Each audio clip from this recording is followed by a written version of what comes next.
This Suzuki looks like a basic car, doesn't it? But you'll probably be surprised to learn it has, as standard, ABS brakes, driver and passenger airbags, side airbags, curtain airbags, an electronic stability program, and immobiliser. So how much do you think this is then? Nope, it's $6,999. And the only option extra on this car is the paint, and that's £415.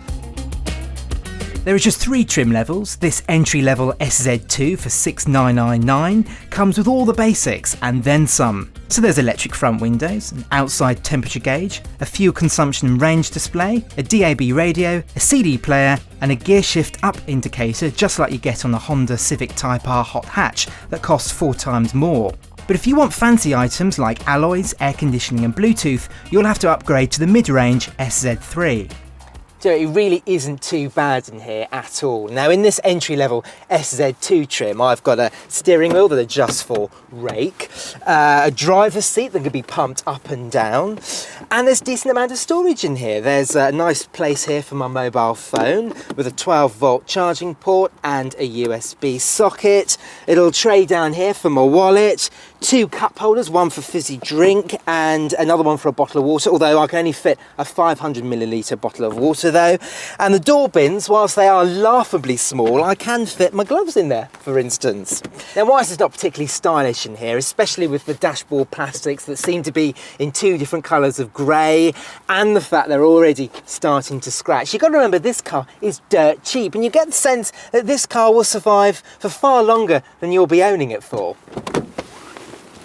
Now whilst this car does look like a top hat on wheels, the boxy shape does mean there's lots and lots of space inside. Now the Celerio only comes as a 5-door, which is great news if you have a small family. The doors open nice and wide, in fact they open a good 90 degrees, which is just great news, and it means getting into the back is just a piece of cake.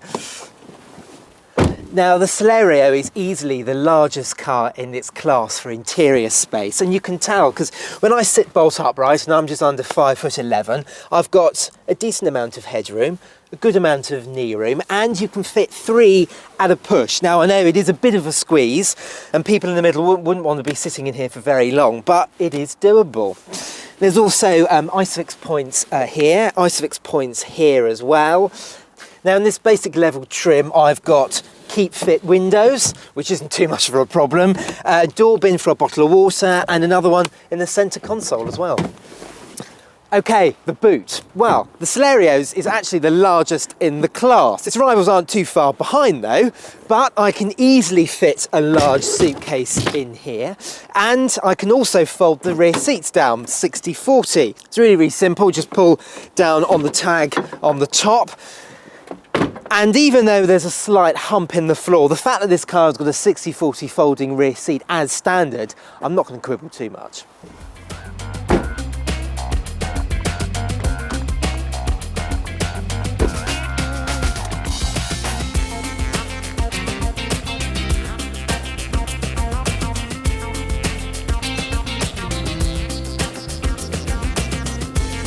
Just 2 tiny 1-litre 3-cylinder petrol engines are available in the Celerio.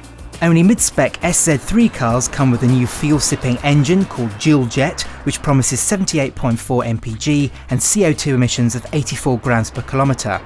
All other models, including our test car, come with a more basic version that claims 65.7 mpg and emits 99 grams per kilometre of CO2.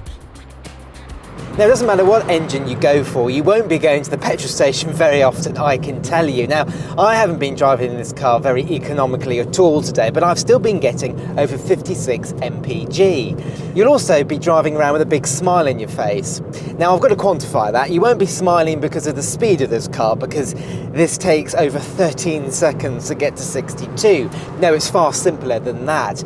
You'll be really enjoying the fact that the steering wheel is nice and light and accurate, the gearbox is nice and precise, and the fact that this car rides really nicely as well. You'll also like the fact that there's great visibility, and thanks to those boxy looks, it means you can see the corners of the car, making parking an absolute doddle. While it's great in the city and surprisingly fun on the country road, the Celerio feels out of its depth on the motorway. It doesn't feel that stable at speed, and there's plenty of tyre roll. But, in fairness, you could say that for nearly all of the Celerio's rivals. One other thing that's worth bearing in mind is that if you can, avoid the ASG Automatic. Not only is it £800 more than the manual, but the ASG Auto is jerky and its changes are irregular. So the Celerio then, well, it's not going to win any beauty contests, is it? But if that's what you're interested in a city car, then you'll be looking at the Fiat 500 and the Renault Twingo. But if you're looking for a simple, honest and unpretentious city car, the Celerio is unbeatable. But if you want to check out this car's nearest rivals, you can do so by clicking the video on the left for our review of the Hyundai i10 or the review on the right for the Skoda Citigo. Click up there for our latest video and on our logo to subscribe.